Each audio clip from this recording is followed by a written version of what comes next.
Good morning my dear students. आज हम chapter 4 कथनी और करनी उसका अभ्यास जो है वह आज हम समझेंगे।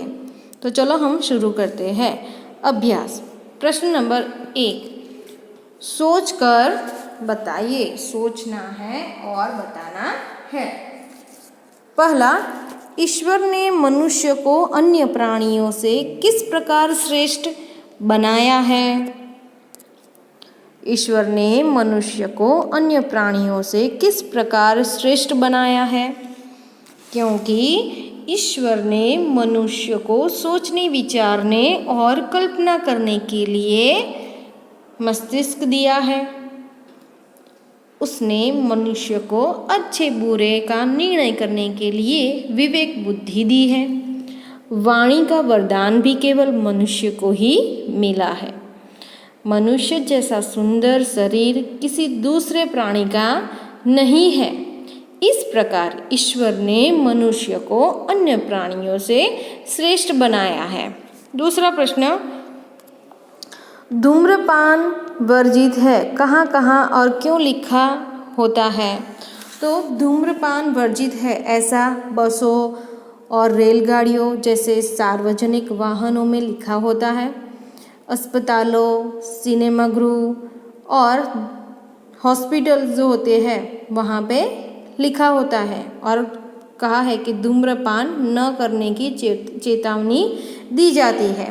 बाग बगीचे, पुस्तकालय, प्रतीक्षालय जहाँ हम वेटिंग रूम जिसको हम कहते हैं वहाँ, धर्मशाला और सार्वजनिक शौचालय आदि स्थानों पर ऐसी पट्टियाँ लगी होती है।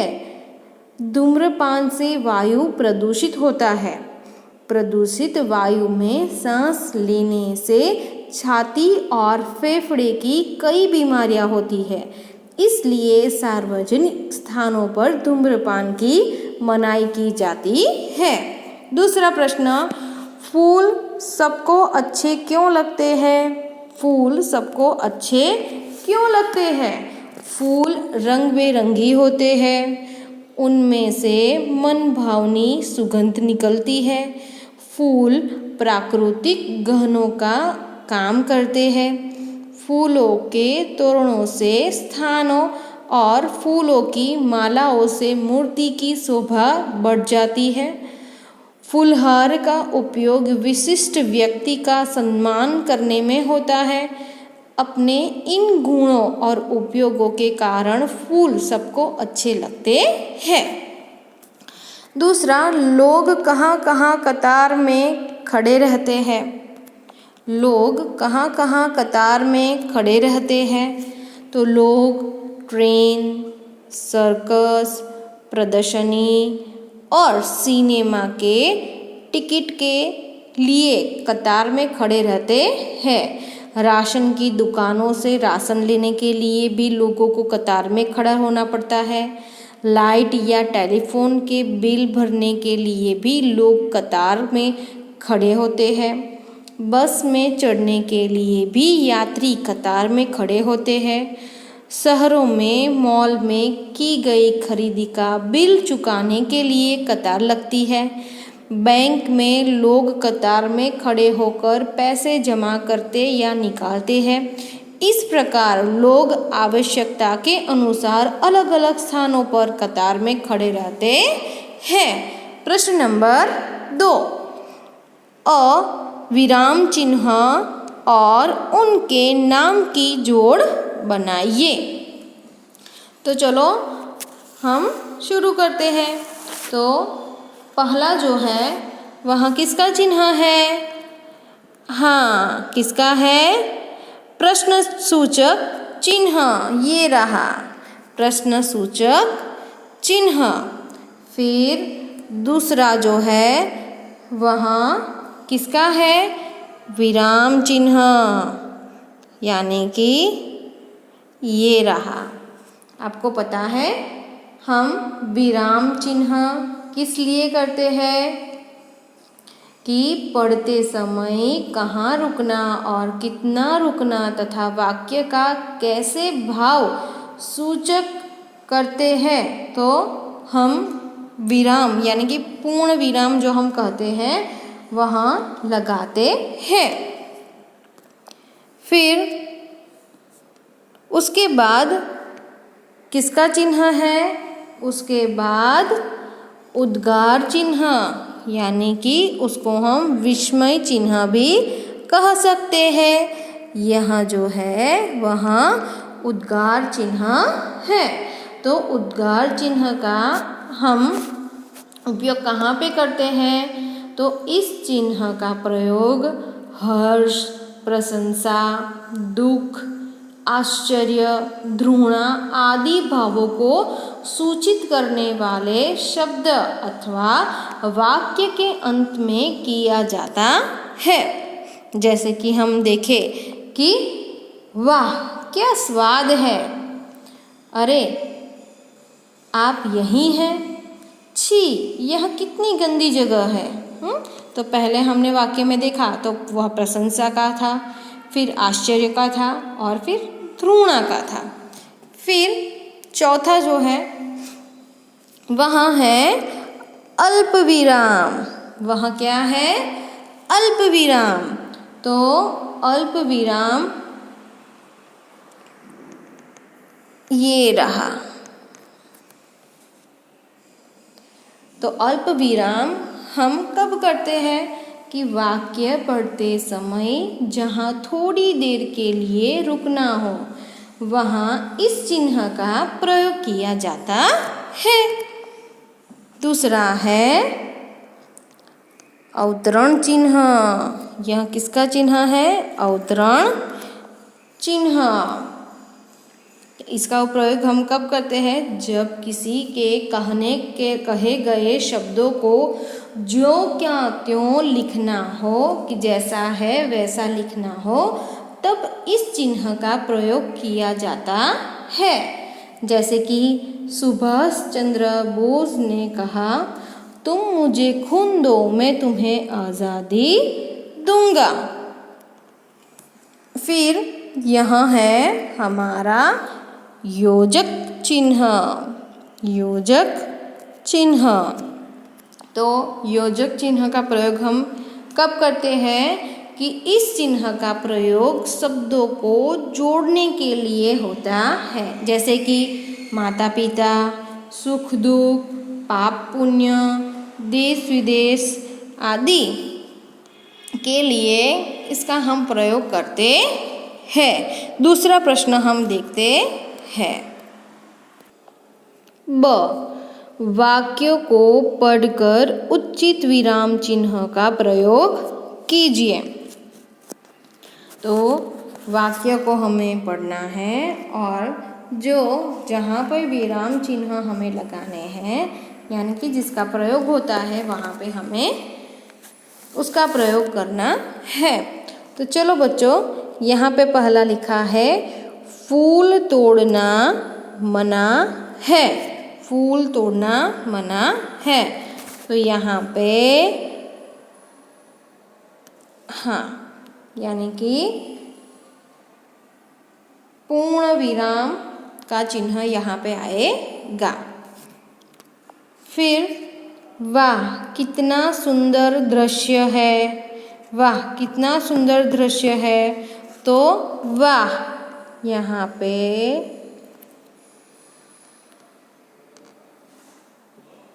विस्मय चिन्ह और जिसे हम उद्गार चिन्ह भी कहते हैं।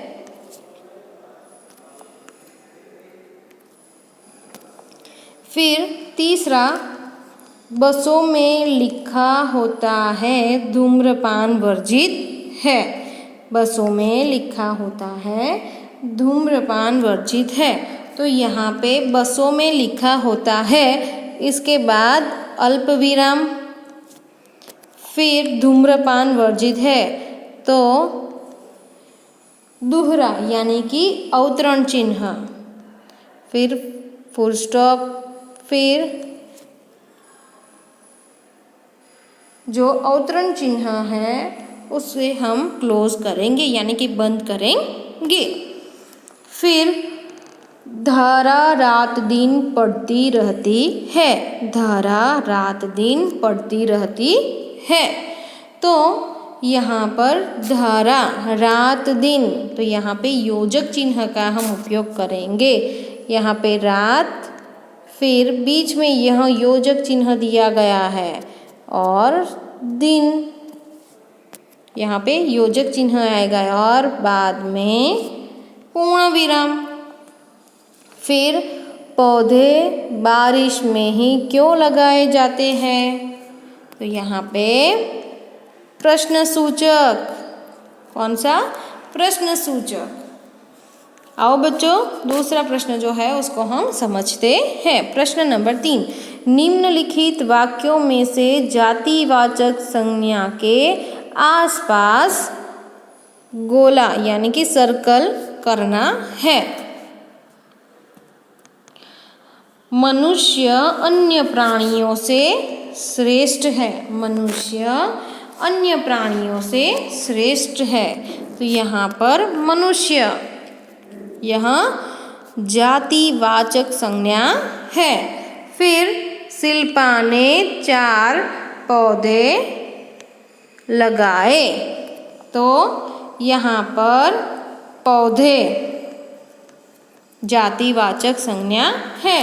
फिर शहर के लोग सुबह शाम टहलने जाते हैं। शहर के लोग सुबह शाम टहलने जाते हैं। तो शहर वह भी एक जाति है, तो यानी कि जातिवाचक संज्ञा।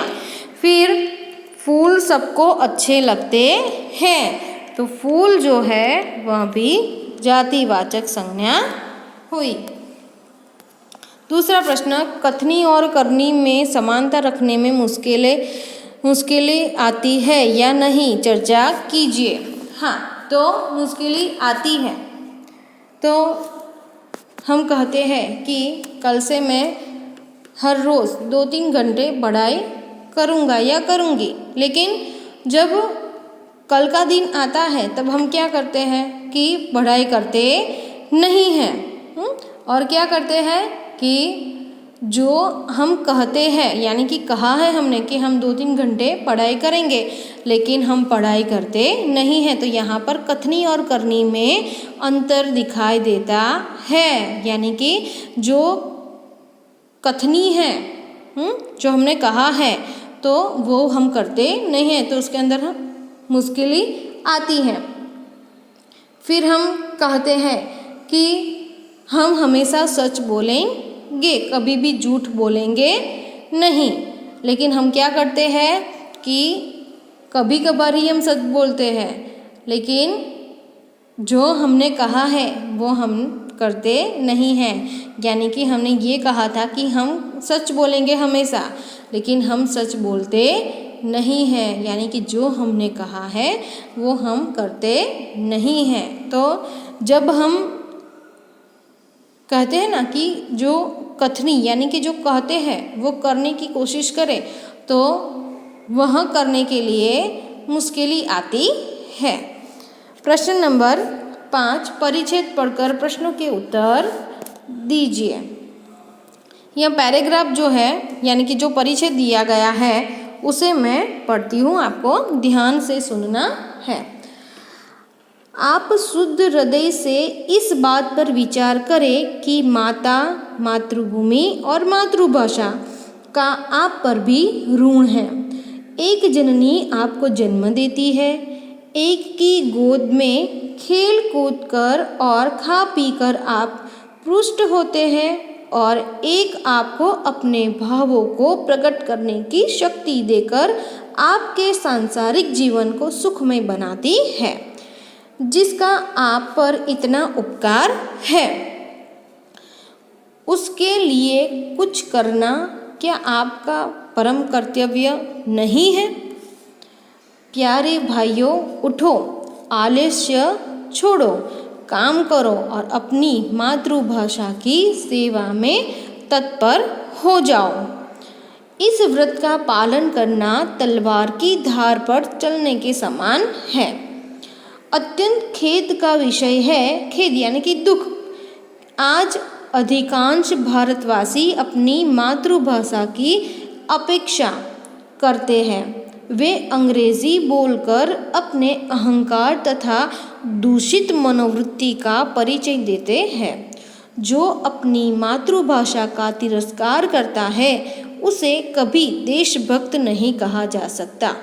तो इसके प्रश्न जो है उसको हम समझेंगे, लेकिन सबसे पहले यहाँ पे यह परिचय जो है वह समझना अत्यंत आवश्यक है। यहाँ पर मातृभूमि और मातृभाषा दोनों की बात की गई है कि एक हमारी माता जो है वो हमें जन्म देती है।